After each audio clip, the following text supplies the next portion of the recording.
Hey, this is Khan, you're watching Ninja Pulls, and welcome to this DPS guide to the old school Templar. For those who want to take advantage of subclassing and some of the power that it gives us, but who also want to keep that Templar rotation that they've enjoyed for years. Here's the setup, and I'll show the 146k DPS test and combat metrics report at the end of the video. The character must be a Templar for this to work. Other classes will only be able to pick one Templar skill line at a time, and for this setup we want two. Race, as always, really doesn't matter that much. For a Magicka Templar, I'd recommend High Elf, with Dark Elf and Khajiit in second place, and the rest just a few percent behind. For a Stamina Templar, you can also go with Dark Elf or Khajiit, but this whole setup tends to work better as a Magicka build. Mostly because of Radiant Oppression, but we'll come back to Stamina setups later, they do work. For now, let's just run with a Magicka character. For the skill lines, all you gotta do is keep Adric's Spear and Dawn's Wrath, which is fine because they're already two of the most popular skill lines since subclassing was launched. The third skill line is up to you, but ideally it needs to be something that doesn't interrupt or mess around with the rotation by making it too complicated. We already have Power of the Light as our priority cast, the thing we need to fire every 6 seconds, and we also have Puncturing Sweep as our spammable. Whenever there isn't a priority cast or an important dot to refresh, this is our go-to button masher.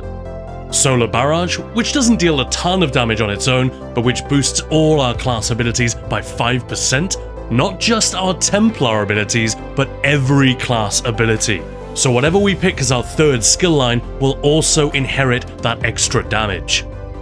Speaking of class abilities, we'll also take Vampire's Bane, which doesn't look that exciting but has crazy high damage per cast and is a nice source of burning.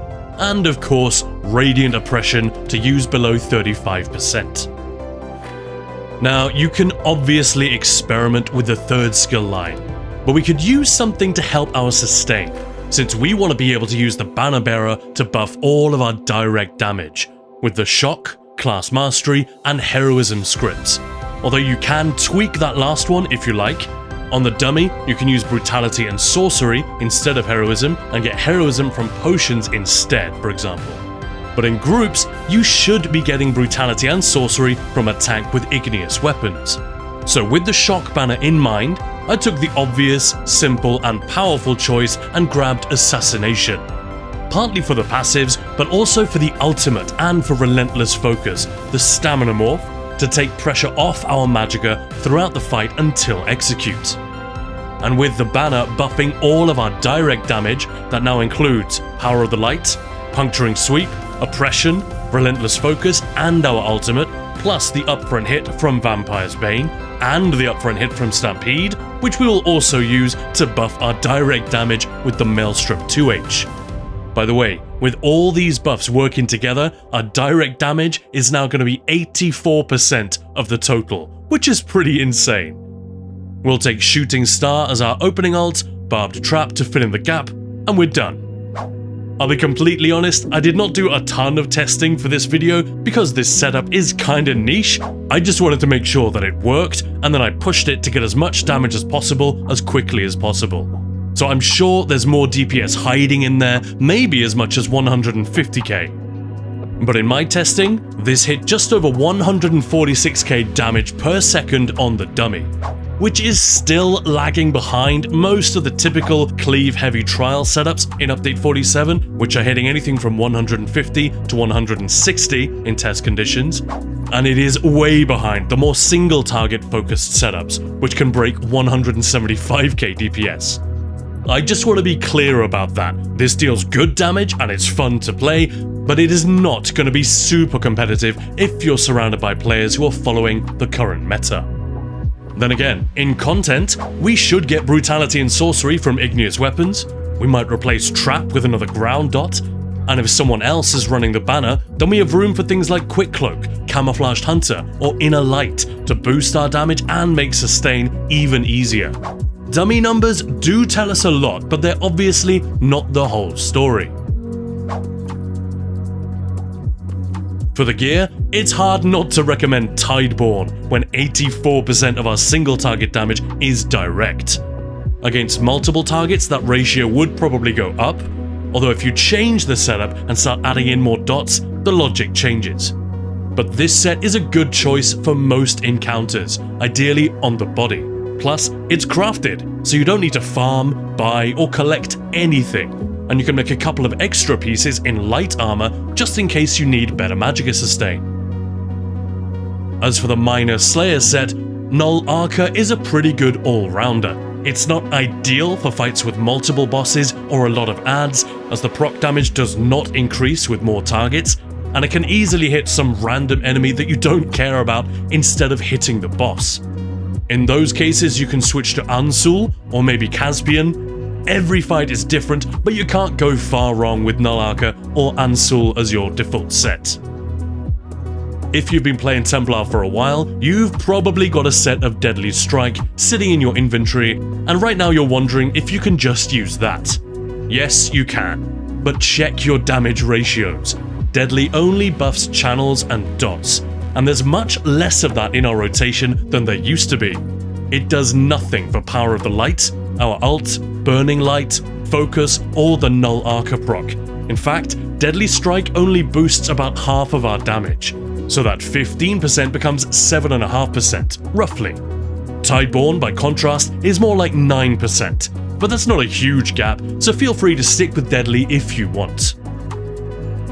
As for the rest, the Velothi Urmage Amulet is a given when we're using Radiant Oppression, as is the Maelstrom 2H, and that leaves room for a one-piece with crit chance for maximum damage, or penetration, recovery, whatever it is that you might need. Now, if you're making a Stamina Templar, you can use exactly the same gear and exactly the same skills. Just remorph Puncturing Sweep to Biting Jabs, Radiant Oppression to Radiant Glory, and Relentless Focus to Merciless Resolve. That's it. Your execute won't be as powerful, but beyond that it should work exactly the same. And you can mess around with a bow rotation if you like. That's always fun. The rotation is very familiar. Power of the Light every 6 seconds until execute. 3 lots of 6 seconds lines up with the Merciless Resolve buff from the Maelstrom 2H, 18 seconds. That makes the rotation nice and neat and easy. Or you can make it more dynamic and recast Stampede whenever it runs out at 15 seconds. One thing I will say about that is that with Minor Heroism on the banner, that 18-second rotation lines up really beautifully with the Nightblade ultimate. So you can recast your back bar dots every 18 seconds, go back to the front bar, and the ult is always ready for you to fire and spend your burst phase almost entirely on your front bar, spamming your hardest hitting abilities, which is perfect. Cast Barrage and Bane on cooldown, and fire that bow proc for extra damage and to take pressure off your primary resource, especially in the 8 seconds following your ult. Let's see it in action. Pre-buff with Solar Barrage, Shooting Star, Trap, and then go with Power of the Light, Stampede, Bane. 2 bow procs, and a spam.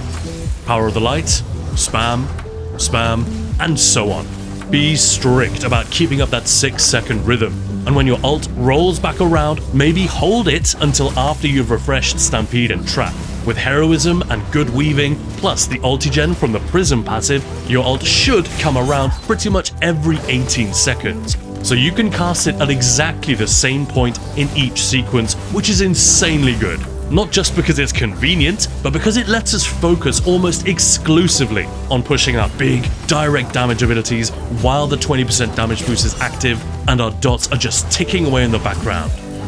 But if you do have to bar swap to recast Bane or Barrage during the ult phase, go ahead. 1 or 2 dots are fine, but ideally no more than that. Power of the Light hits crazy hard, probably harder than you realize, so try not to deviate from that 6-second rhythm. And watch your off resource as well. Don't necessarily fire the bow proc every time it's ready and risk running out of juice. Feel free to let it stack up so you can fire 3 in quick succession after your ult. You can also save them for quick bar swaps.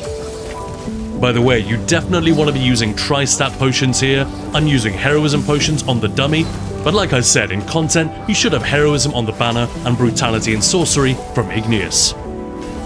If you're struggling a little bit with the weaving, just relax, don't rush, and cast each light attack as close to the next ability as you possibly can, so they're almost simultaneous. Keep up that rhythm like a heartbeat and don't be thrown off by the different animations. Just keep it smooth and consistent. Start beaming at around 35% and remember it lasts 3.8 seconds now.